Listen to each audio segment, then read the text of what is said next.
Celebro que ya se haya integrado Lenia Batres a la Suprema Corte.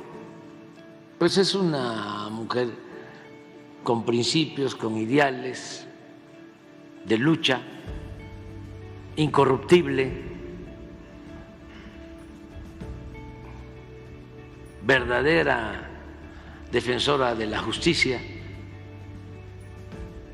Leí por ahí que ya le llaman la ministra del pueblo. Es pues una mamá, una ciudadana, abogada, que llega a la Suprema Corte, pues sabe lo que pasa en la calle, lo que pasa en las familias. No es de la élite. Sí ayuda a saber cuáles son las carencias a las que se puede llegar.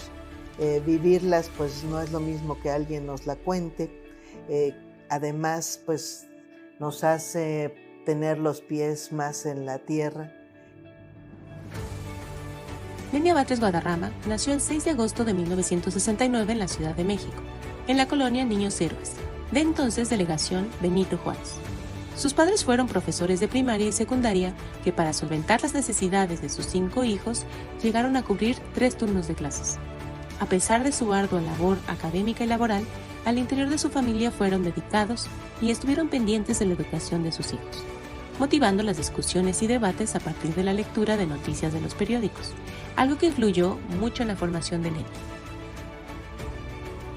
Formado bajo la tutela de sus padres, cursó a la par su educación primaria y secundaria en escuelas públicas, para en los años 80 ingresar a la Prepa 6 de la Universidad Nacional Autónoma de México, en donde una catástrofe cambiaría el curso de su vida. Estaba cursando la Prepa 6 de la UNAM cuando viene el terremoto de 1985 y pues derrumba una cantidad muy grande de inmuebles, de vecindades, de edificios históricos, de oficinas de la Ciudad de México y mucha gente, amigos de mi generación, pues nos involucramos. Ese fue su primer contacto con el drama humano que surgía de las ruinas de una ciudad destruida, y con ello todas las historias de las que fue testigo. Y ahí en las ruinas de San Antonio Abad me impresionó muchísimo las historias que en esos días se estaban contando. Luego comento que en realidad mi primera ocurrencia de ser abogada pues sucedió ahí viendo el problema de las costureras.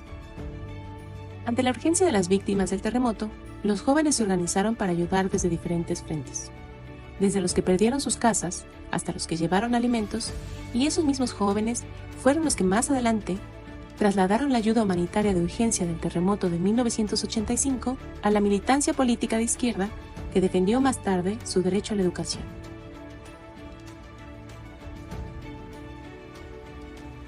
Fue así que Lenia Batres participó de 1986 a 1990 en el movimiento estudiantil de la UNAM, que buscaba garantizar la gratuidad de la educación superior. En 1997 es electa diputada federal. Fue una de las diputadas más jóvenes de aquella 57 legislatura del Congreso de la Unión, donde fue parte de las comisiones de Justicia, Seguridad Pública del Distrito Federal y Estudios Legislativos.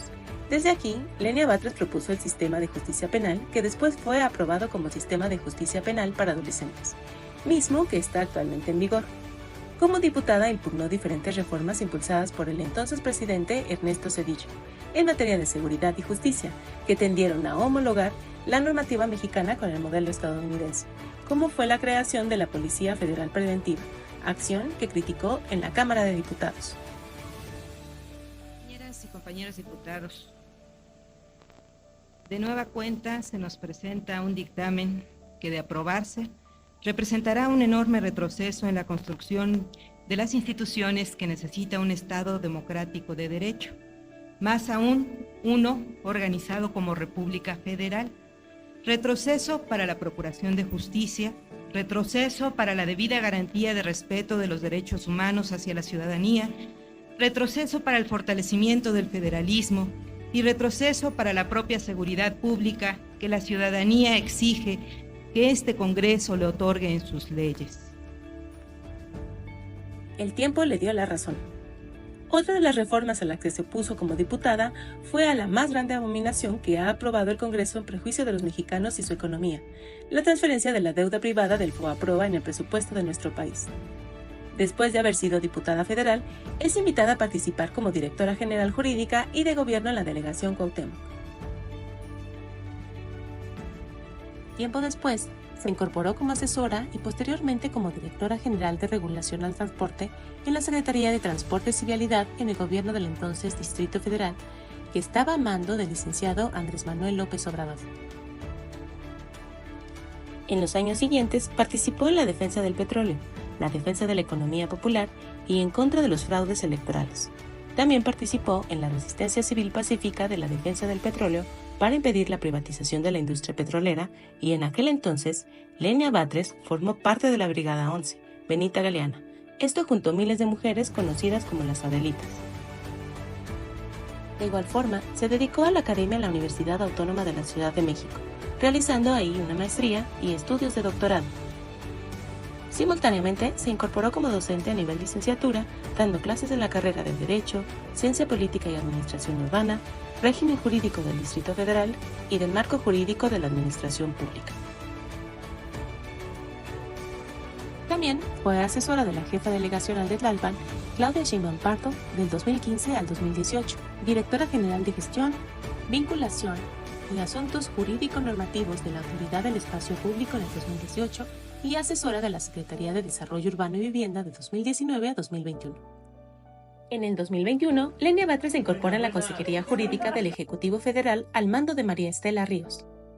Me invita a incorporarme como consejera adjunta de Legislación y Estudios Normativos. Nos toca trabajar diferentes proyectos legislativos y los trabajamos obviamente que bajo las directivas que él le daba directamente a la consejería. Se discutieron diferentes proyectos también promovidos por las secretarías. Estamos con ese ánimo, convicción y diario estamos pendientes. Hay muchas fuentes para defender este proyecto. Sí. Y es en ese marco que él me propone para participar en una terna en 2023 que es sometida al Senado de la República como una de las candidaturas para ser ministra de la Suprema Corte. Artículo 97 constitucional, el Senado de la República ha recibido la comunicación del presidente de la República con la que informa que la ha designado ministra de la Suprema Corte de Justicia de la Nación. En consecuencia, le pregunto, ¿protesta desempeñar leal y patrióticamente el cargo de ministra de la Suprema Corte de Justicia de la Nación que se le ha conferido y guardar y hacer guardar la Constitución Política de los Estados Unidos Mexicanos y las leyes que de ella emanen, mirando en todo por el bien y la prosperidad de la Unión? Si no lo hiciera así, que la nación se lo demande. Quien crea que puede ridiculizarme por provenir de este pueblo mexicano, no sabe la fuerza y la grandeza que me está atribuyendo.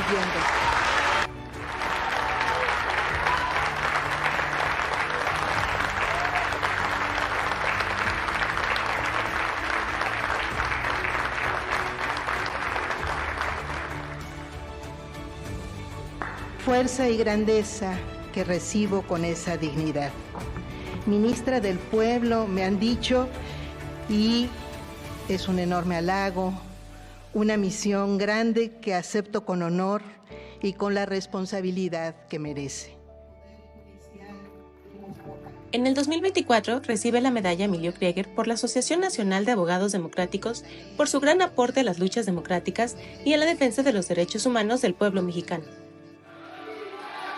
Desde el primer día de su labor en la Suprema Corte, estableció con claridad su trabajo por la justicia social, la defensa de los derechos humanos, el ejercicio de la justicia con austeridad y el combate a la corrupción.